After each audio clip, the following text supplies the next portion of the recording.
Good morning children. Welcome to today's video session of Standard 9, Geography, Unit 8, Disaster Management, Responding to Disaster.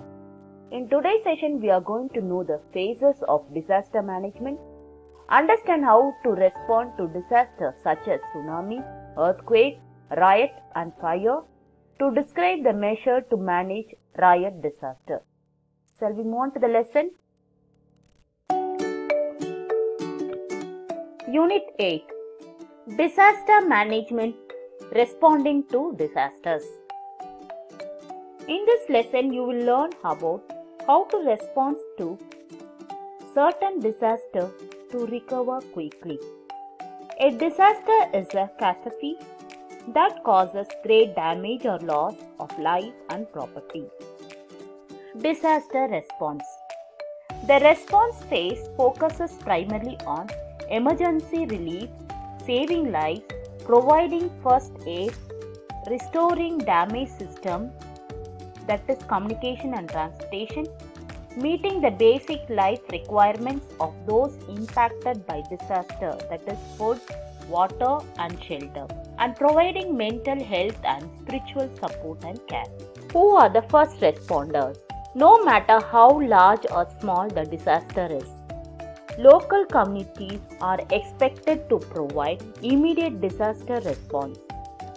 On a daily basis, police officers, firefighters and emergency medical technicians are a community first responders, whether during fire, flood or act of terrorism.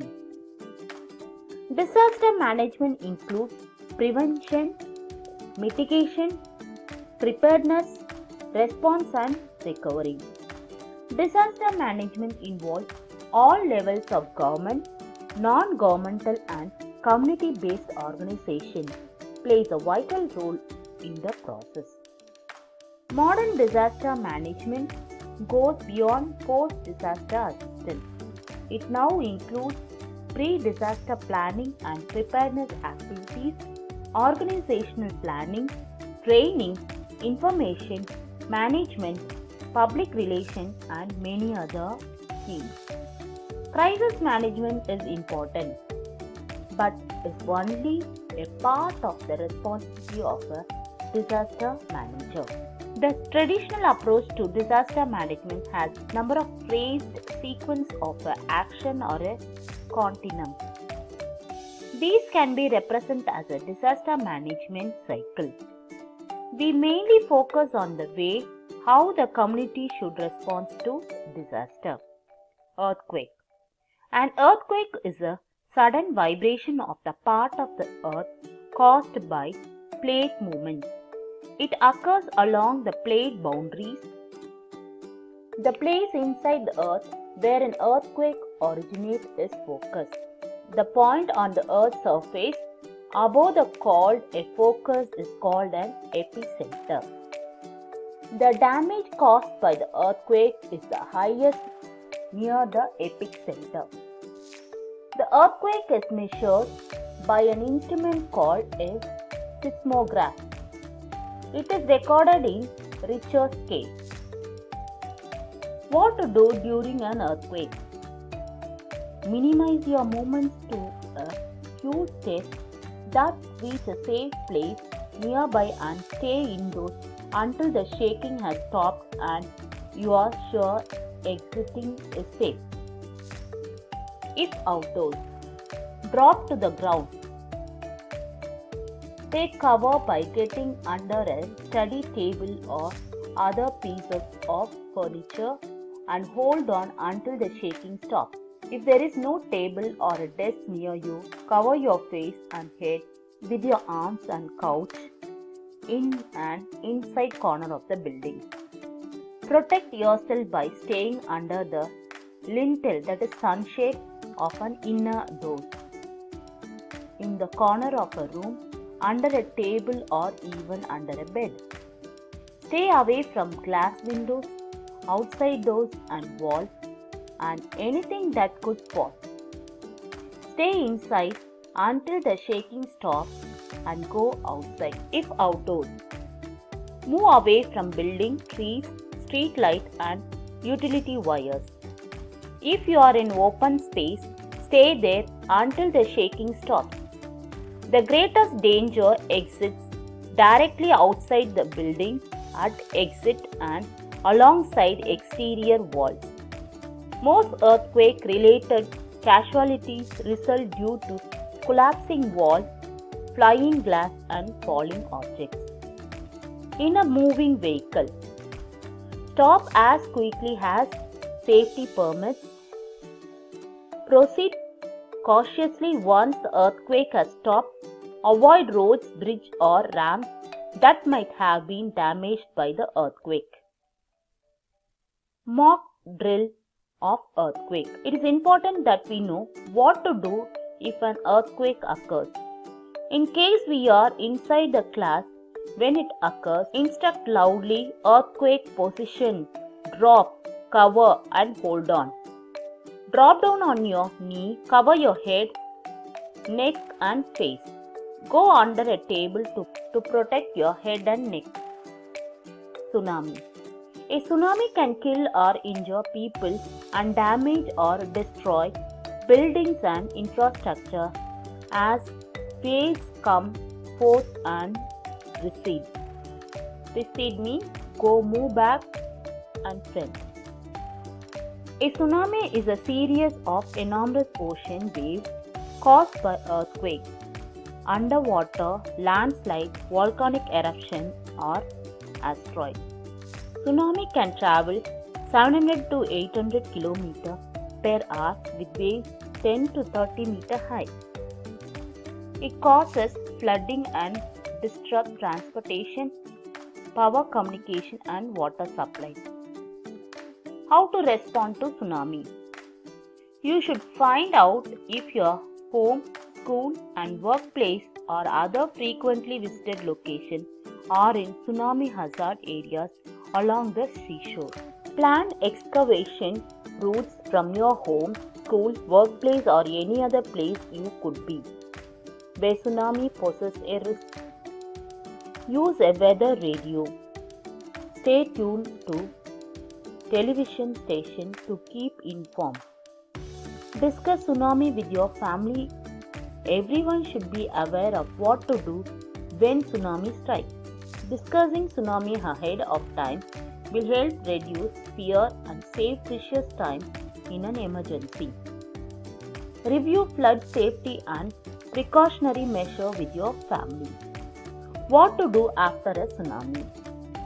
You should continue using a weather radio or staying tuned to a Coast Guard emergency frequency station or a local radio or television station for updated emergency information. Check yourself for injuries and get first aid if necessary. If someone needs to be rescued, call professionals with the right equipment to help. Help people who acquire special assistance like infants, elderly people, those without transportation, large families who may need additional help in an emergency situation, people with disabilities and the people who care for them. Stay out of a building if water remains around it. Tsunami water, like flood water, can undermine foundation, causing building to sink, floor to crack or wall to collapse. Check for gas leaks. If you smell gas or hear a blowing or hissing sound, open a window and get everyone outside quickly. Riot. Though riot may seem dramatic, an angry mob can be just as dangerous as unpredictable as just about any natural disaster. Thousands of people are killed in riots all over the world every year, and these riots erupt from a number of racial, religious, economic, political or social causes that cannot be predetermined. On April 11, 2015, Syria tops in riot in the world, followed by Nigeria, Iraq and India. If you have found yourself in the middle of a riot, you may not be able to run away immediately, but you can take some measure to protect yourself from harm. If you want to know how to survive a riot, just follow these steps. Surviving a riot. A travel destination, what to do. Keep updated of the current news if you are in a violent area. If you come across a demonstration, don't become inquisitive. Just leave the area and find another route to your intended destination. Avoid any place where police or security forces action is in progress. If caught in a riot. If you find yourself caught up in a demonstration, keep to the edge of the crowd where it is safer. At the first opportunity, break away and seek refuge in a nearby building or find a suitable doorway or alley and stay there until the crowd passes. When leaving the fringe of the demonstration, just walk away, don't run, as this will draw attention to you. In the event that you are arrested by the police military, do not resist. Go along peacefully and contact your law advisor to resolve your problem. If you are caught up in the crowd, stay clear of glass, sharp friends. Moreover, move with the flow. If shooting breaks out, drop to the ground and cover your head and neck and lie as flat as you can. Fire. Wildfires occur when vegetated areas are set alight and are particularly common during hot and dry periods. They can occur in forests, grasslands, bush and deserts, and with blowing wind can spread rapidly.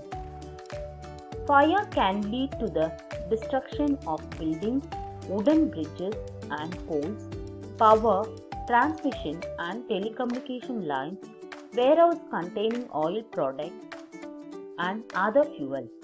It causes injury to people and animals. The most common causes of fire are lightning strikes, sparks during arid conditions, eruption of volcanoes and man-made fires arising from accidents.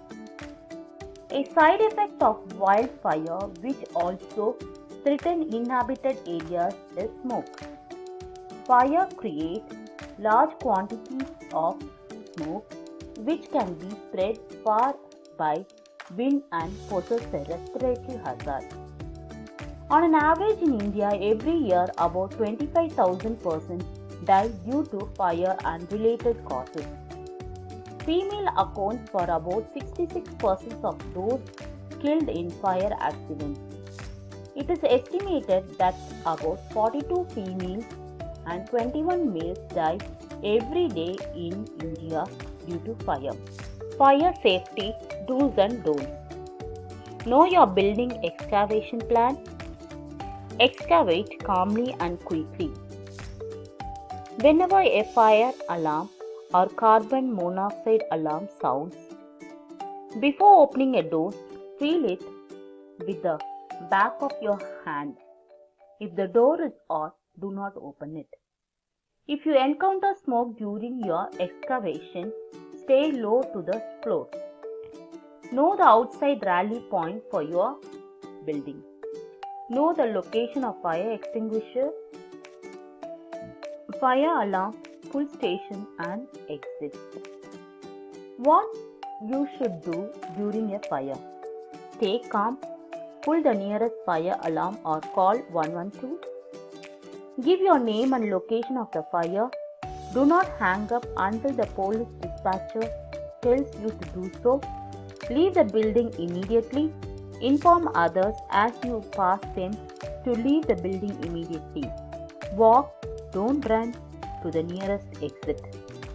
Never use elevators, and elevator may become a trap.